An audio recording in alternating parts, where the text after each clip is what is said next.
ప్రతిఘటన సినిమాతో ఆయన మహాద్భుతమైన నటనతో ప్రపంచం అంతా ఉలిక్కిపడేలా తమ్ముళ్ళు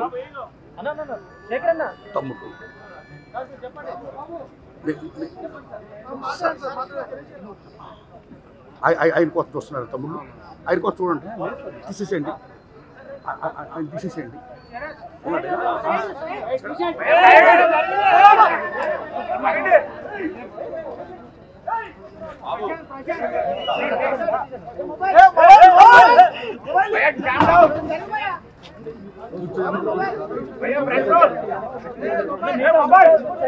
విలక్షణమైన నటనకి పరిపూర్ణమైనటువంటి రూపం కోటా శ్రీనివాసరావు గారు.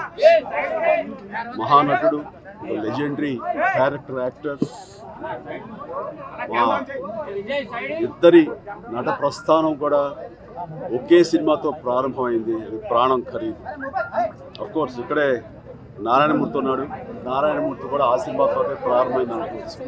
సో సుదీర్ఘమైనటువంటి ఈ నట ప్రస్థానంలో మా అనుబంధం వెరవేస్తుంది. అంతా ఆయనతో నటిస్తున్నప్పుడు తెర మీద ఆయన నటన చూసి అద్భుతం అనుకోవడం వేరు, వ్యక్తిగతంగా 1-to-1 కూర్చున్నప్పుడు ఆయన చేసే చమత్కారాలు కానీ చెప్పే జోకులు కానీ అవి ఆద్యంతం చాలా ఉత్సాహపరుస్తుంది. అంతే షూటింగ్ ఉందంటే కనుక ఇవాళ కోట శ్రీనివాసరావు గారు ఉన్నారు, ఇవాళ చాలా హుషారుగా బాగుంటుందని ఉత్సాహంతో వెళ్ళేవాళ్ళం. అలాగా ఆయనతోటి ఒక అనుబంధం పెనవేసుకువెళ్ళింది. ఇక ఆయన చేయలేని క్యారెక్టరు, చేయని క్యారెక్టరు, మాట్లాడని యాస మాండలికాలు లేవనే చెప్పాలి. అంతగా పరిపూర్ణమైనటువంటి నటన. నాటక రంగం నుంచి వచ్చి సినిమా రంగంలో తనకంటూ ప్రత్యేకమైన స్థానం ఏర్పరచుకున్నటువంటి గొప్ప నటుడు. ఆయనతోటి నాకు ఎన్నో సినిమాల అనుబంధం ఉంది. ప్రతి సినిమా ఒక్కొక్క అద్భుతమైనటువంటి నాకు ప్రత్యేకం. అండ్ అలాంటి మా కోట శ్రీనివాసరావు గారు ఈ రోజున లేరు అనుకోవటం అనేది నిజంగా చాలా తీరని లోటు. అండ్ ఇది వాళ్ళ కుటుంబానికి, పరిశ్రమకి తీరని లోటు. అలాంటి మహానటుడు, అలాంటి వైవిధ్య పాత్రలు పోషించేటటువంటి విలక్షణమైన నటుడు మళ్ళీ వస్తారని నేను అనుకోవటం లేదు. అలాంటి నటుడు మనకు దొరకరేమో కూడా, ఉండరేమో కూడా. అది ఎవరు పూర్తి చేయటువంటి చాలా భారీ నష్టం ఈ పరిశ్రమకి. వారి ఆత్మనికి శాంతి చేకూరాలని భగవంతుని ప్రార్థిస్తూ వారి కుటుంబ సభ్యులకి ప్రతి ఒక్కరికి నా ప్రగాఢ సానుభూతిని తెలియజేస్తున్నాను.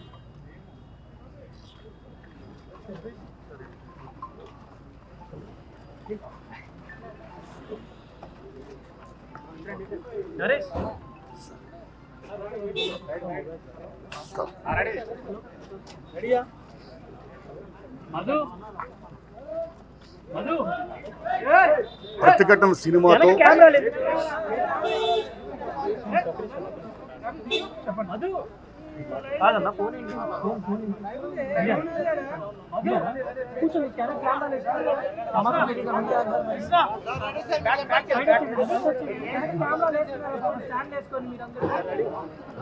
ప్రతిఘటన సినిమాతో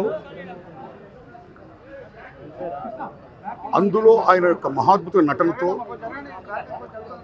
యావత్ ప్రపంచ తెలుగు జాతిని కూడా ఒక్కసారిగా ఉలిక్కిపడేది చేసి ఎంత మహానటుడినా అని మెప్పొందిన మహానటుడు కోట శ్రీనివాసరావు గారు. ఓ కామెడీయా, ఓ విలనియా, ఓ సెంటిమెంటా, ఓట కాదు నవరసాలను కూడా పండించి మెప్పించి ఒప్పించిన మహా క్యారెక్టర్ నటుడు కోట శ్రీనివాసరావు గారు. ఒక రాజనాల గారు ఎలా చూసాం, ఓ కైకాల సత్యనారాయణ గారు ఎలా చూసాం, ఓ రావు గోపాలరావు గారు ఎలా చూసాం, ఓ కోట శ్రీనివాసరావు గారు ఎలా చూసాం.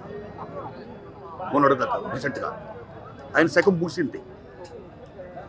ఆయన గొప్ప స్టేజీ యాక్టరే కాదు, అనేక పాత్రలు పోషిస్తూ, అనేక యాసలు మాట్లాడుతూ, అనేక భాషలు మాట్లాడుతూ, అన్నిటిని మించి గొప్ప స్నేహపాత్రుడు. అందరి టెక్నీషియన్ని, నటీనటుల్ని, మొత్తం 24 క్రాఫ్ట్స్ను కూడా సొంతంగా ఒక అన్నదమ్ముల్లో ఫీల్ అవుతూ గొప్ప ఆప్యాయతలు పెంచిన మహానుభావుడు, ఒక మాననీయకోణం ఉన్న మహానటుడు కోట శ్రీనివాసరావు గారు. ఇవన్నీ ఒకెత్తైతే ఆయన దగ్గర గొప్పతనం ఏంటంటే బిజినెస్ అని చెప్పి, పాన్ ఇండియా పేరు అని చెప్పి చాలామంది ఇతర భాషా నటులు తీసుకొస్తూ తెలుగు సినిమాల్లో మీరు ప్రవేశపెడుతున్నారు. అలాగా మీరు చేయడం వల్ల ఎంతమంది తెలుగు నటులు గొప్పవాళ్ళందరూ కూడా వాళ్ళ టాలెంట్ ఉపయోగించుకునే పరిస్థితిలో ఉంది ఇవాళ. ఇది కరెక్ట్ కాదు.